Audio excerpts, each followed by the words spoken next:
दोस्तों, गणेश वर्मा चैनल आपका स्वागत है। तो दोस्तों, आज हम लोग देखने वाले हैं न्यूमेरिकल्स बेस्ड ऑन प्रोबेबिलिटी। तो दोस्तों चलो वीडियो को स्टार्ट करते हैं।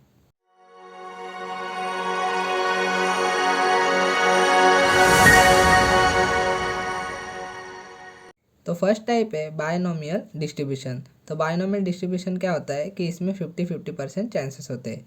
जैसे कि हम लोगों ने कॉइन टॉस किया तो 50% चांसेस है कि हेड आएगा और 50% चांसेस है कि टेल आएगा। तो ये उसका फार्मूला है, तो उसके रिलेटेड हम लोग न्यूमेरिकल्स देखते हैं। तो फर्स्ट न्यूमेरिकल्स है, what is probability of getting 0, 1, 2, 3 heads when a coin is toss 4 times. तो 4 टाइम्स मतलब एन कितना आएगा 4 एंड एक्स कितना आएगा 0, 1, 2 एंड 3। देन हम लोग को क्या लिखना है ना, फॉर्मूला लिख लेना है। P x is equal to n vector then n minus x vector then x vector p raise to x into q n minus x. तो फर्स्ट क्या है, सबसे पहले एन है 4 एंड एक्स को हम लोग 0 ले लेते। तो एक्स की जगह पे क्या है 0, देन एन यानी 4 का vector then n minus x मतलब 4 माइनस 0 का वेक्टर इंटू 0 का वेक्टर देन पी कितना है। तो इसमें देखो कॉइन टॉस किया है 4 टाइम्स, तो 50% चांसेस है टेल आएगा या तो 50% चांसेस है हेड आएगा, तो हाफ हाफ है। तो इसलिए एक्स क्या है 0 है, देन हाफ चांसेस है कि टेल आएगा, देन क्यू क्या है हाफ है वापस, देन एन कितना है 4 minus 0 then is equal to 4 का वेक्टर यानी 4 इंटू 3 इंटू 2 इंटू 1 देन वापस 4 का वेक्टर इंटू 0 का वेक्टर देन इधर तो 0 ही आने वाला है, इधर भी 0 आएगा। तो आंसर फाइनली 0 ही आने वाला है। 0 से मल्टीप्लाई डिवाइड होगा तो फर्स्ट आंसर आ गया 0। देन सेकंड निकालेंगे n is equal to 4 and x is equal to 1। Then अभी वापस एक्स का वैल्यू कितना है 1 है, then 4 vector then 4 minus 1 vector into 1 vector then half into 1 raise to 1 है, than half 4 minus 1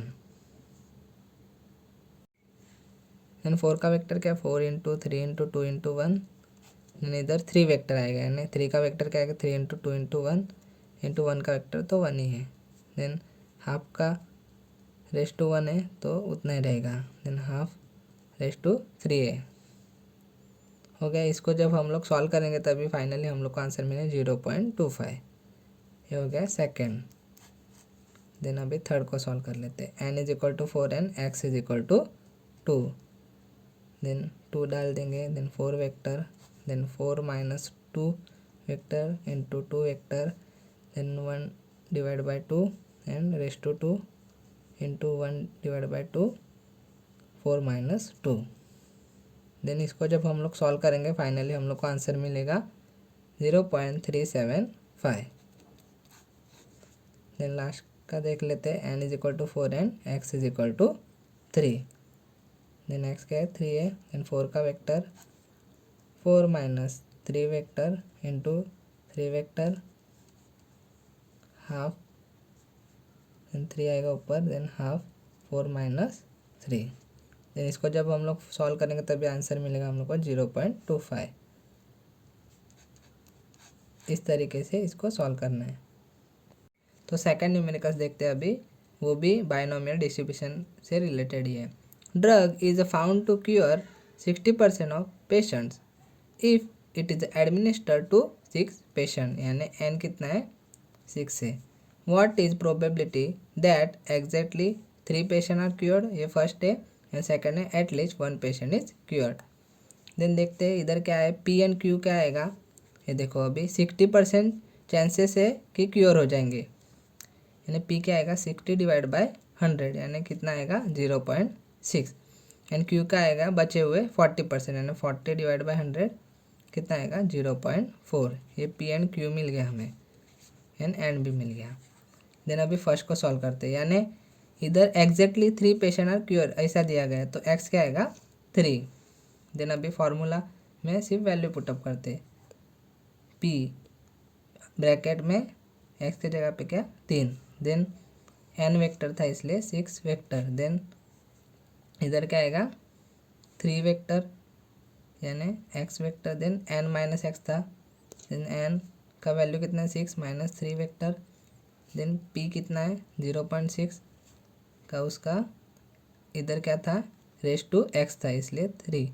0.4 raise to n minus x, n मतलब 6 minus 3 हो गया। देन 6 का वेक्टर क्या आएगा 6 into 5 into 4 into 3 into 2 into 1। Then इधर 3 का क्या आएगा 3 इंटू 2 इंटू 1। देन 6 में से 3 चला गया, कितना हो जाएगा 3, same to same 3 into 2 into 1। Then 0.6 का क्यूब का आएगा 0.216, 0.4 का क्यूब 0.064। देन फाइनल जब हम लोग इसको सॉल्व करेंगे तो आंसर में 0.2764। तो सेकंड क्या दिया गया है, at least 1 patient is cured, यानी x होगा 1 से ज़्यादा तो 1 से कम नहीं होने वाला, यानी 0 नहीं होने वाला। तो इसलिए x क्या आएगा इधर 1 x और 6 ऐसा वैल्यू आएगा, ए x का है। तो अभी इसको सॉल्व करते हैं हम लोग। तो p x का वैल्यू क्या है 1 से ज़्यादा है पर 0 से कम नहीं होना चाहिए, और 6 क्या है टोटल पेशेंट से इसलिए 6 लास्ट है। देन हो गया पहला x का वैल्यू 1, देन सबका टोटल आ जाएगा 6 तक। P x is equal to 4, then p x is equal to 5, p x is equal to 6 हो गया। But p 1 x then 6 is equal to 1 minus p x is equal to 0। At least कितना बोला है, कम से कम एक पेशेंट ठीक होना ही चाहिए। तो अगर 2 पेशेंट बोला होता तो 2 minus p x is equal to 1 plus p x is equal to 0 ऐसा हो जाता। पर यहाँ पे एक बोला है इसलिए एक से कम क्या होता है 0 ही होता है, इसलिए 0। तो p x is equal to 0 जब वैल्यू डालेंगे इधर तो आंसर क्या आने वाला है हम लोग को 0 के आसपास ही आने वाला है, इसलिए डायरेक्ट हम लोग 0 लिख लेंगे इधर। तो फाइनली आंसर क्या मिलेगा p 1 then 6 is equal to 1 minus p x is equal to 0 कितना मिला है 0। देन फाइनली आंसर मिलेगा 1। इसको इस तरीके से सॉल्व करना है। तो अभी हम लोग पॉइजन डिस्ट्रीब्यूशन से रिलेटेड न्यूमेरिकल्स देखेंगे। तो ये फार्मूला है।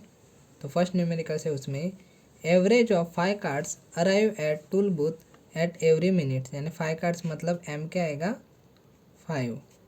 Assuming this to be Poisson distribution, यानी पॉइजन डिस्ट्रीब्यूशन है what is probability that exactly 0 1 2 3 and 5 cards arrive in 1 minute.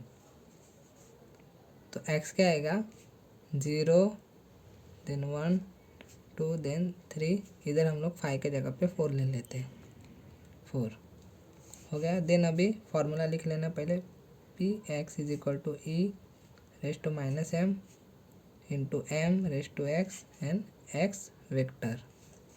Then first क्या है एक्स इज इक्वल टू 0 ले लेते हैं, then p 0 is equal to e, then m कितना -5, M कितना 5 और x कितना लिया 0। देन x बार 0 का वेक्टर, देन वैल्यू तो हम लोग को 0 ही मिलने वाला है। देन सेकंड देख लेते हैं x इज इक्वल टू 1 लेके, देन p 1 e, इधर m की वैल्यू तो 5 है, देन इधर 5 1 और 1 का वेक्टर। देन क्या आएगा e रेस टू -5 की वैल्यू क्या होता है 0.0067 इंटू 5, देन 1 का वेक्टर क्या रहेगा 1 ही। फाइनल आंसर मिला 0.0335। तो अभी x की वैल्यू हम लोग 2 ले लेते हैं, then p 2 e raise to -5 then 5, then ऊपर क्या आएगा 2 देन 2 का vector, then e raise to -5 की वैल्यू क्या है 0.0067 इंटू 5 का स्क्वायर 25, देन 2 का वेक्टर 2 इंटू 1। देन फाइनली जब सॉल्व करेंगे तभी आंसर में 0.08375, ये P2 का हो गया। अभी x की वैल्यू 3 लेके करेंगे, then P3, then e⁻⁵, then 5 का क्यूब, देन 3 वेक्टर। e⁻⁵ की वैल्यू क्या है 0.0067 इंटू 5 का क्यूब क्या है 125, देन 3 का वेक्टर 3 इंटू 2 इंटू 1। जब इसको सॉल्व करेंगे तभी हम लोग का आंसर में 0.1395, ये हो गया P3 का आंसर। एंड फाइनली हम लोग x इज इक्वल टू 4 लेंगे, यानी P4 is equal to e⁻⁵, then 5 का फोर्थ, देन 4 का वेक्टर, देन e⁻⁵ की वैल्यू क्या है 0.0067 इंटू 5 का फोर्थ क्या है 625, एंड 4 का vector 4 into 3 into 2 into 1। And finally solve करेंगे तब आंसर मिलेगा 0.1744। तो इसका थर्ड टाइप है नॉर्मल डिस्ट्रीब्यूशन।